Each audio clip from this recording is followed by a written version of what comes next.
The latest as far as the Russia-Ukraine war is concerned. Well, it's only 3 days short of completing the very tragic 1,000-day mark. Wars take a toll, and they take a toll on people and families. Well, the latest update is outgoing American President Joe Biden has for the very first time given a green light to Kyiv to be able to use long-range American missiles that can actually go deep within the Russian territory. Of course, it is meant for quote-unquote limited strikes, but it can go hundreds of kilometers inside the Russian territory. And it could really change the game as far as how is this war now going to be perceived by Moscow. Will President Putin now see this as a major escalation from the point of view of Ukraine? Remains to be seen. But the development comes despite Moscow repeatedly cautioning Washington that any use of such missiles on its territory will be considered as a major escalation. And the debate on whether or not long-range missiles should be used to strike targets within the Russian territory has been going on for a while now. In fact, ever since this war started, which, as I said, tragically is going to be 1,000 days in just a few days. Initial reports mentioned that Biden is working out such a move. In fact, it headlined way back in September. Putin himself warned that the move would very well be an act of war, and that could mean major strikes, retaliatory strikes that could come in from Russia as well. Biden's approval comes on the back of one of the biggest Russian assaults that took place in Ukraine in the past few months. Over 20 people have been killed so far. Millions of Ukrainians woke up to sounds of Russian missiles and drones striking capital Kyiv and multiple other cities. In fact, in a post shared on social media platform X, Ukrainian President Volodymyr Zelensky claimed that Russia unleashed 210 missiles and drones, including aero-ballistic and hypersonic missiles, as well as dozens of Shahid drones that Russia probably got from Iran. Target, of course, were the critical infrastructure, power installations, all that Russia says is linked to Ukraine's military infrastructure, but nevertheless, they were all critical infra assets that were picked up and targeted by Russia. The Ukrainian president went on to allege that Russian strikes also resulted in deaths of civilians.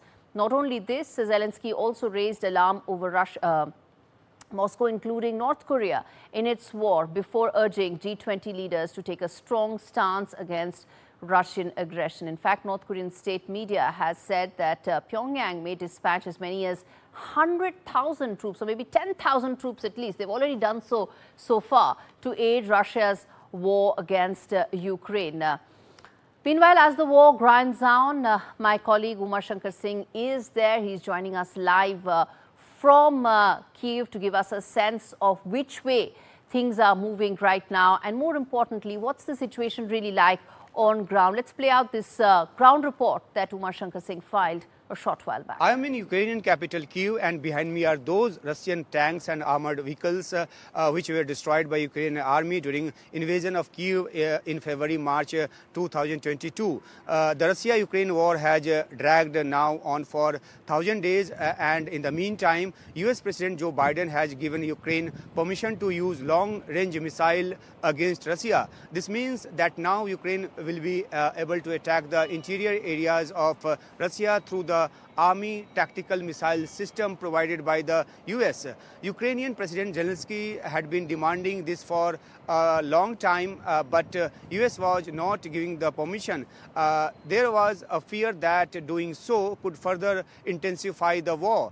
Therefore, for the first 2 years of the war, the US didn't give a permission to Ukraine to use the Army tactical missile system against Russia. In February this year, President Joe Biden decided secretly to give a missile system to Ukraine, and Ukraine received a consignment of these missiles in April. When Zelensky met Joe Biden in Washington last September, he presented the victory plan which he had already presented before the Ukrainian parliament. Information came out through sources that Zelensky presented a list of Russian targets which Ukraine wants to hit with the long-range missiles. And now that permission has been granted, Zelensky has said that a lot of being said in the media, but an attack is not made with the words.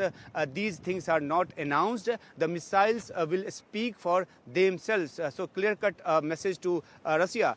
The range of these missiles has been reported to be up to 100 kilometers or 62 miles. However, Ukraine does not have a large stockpile of such missiles. So some experts believe that Ukraine will not get benefited much militarily from this.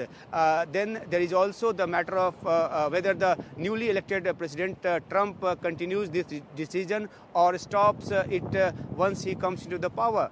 But at present, the situation is that Ukraine will now want to give a befitting reply to the way Russia has increased the attack on Ukraine in recent days. At least 7 people were killed, dozens were injured in Russia's drone and missile attacks on Saturday and Sunday. And Ukraine's energy sectors have suffered very heavy damage, and challenges have increased in this cold.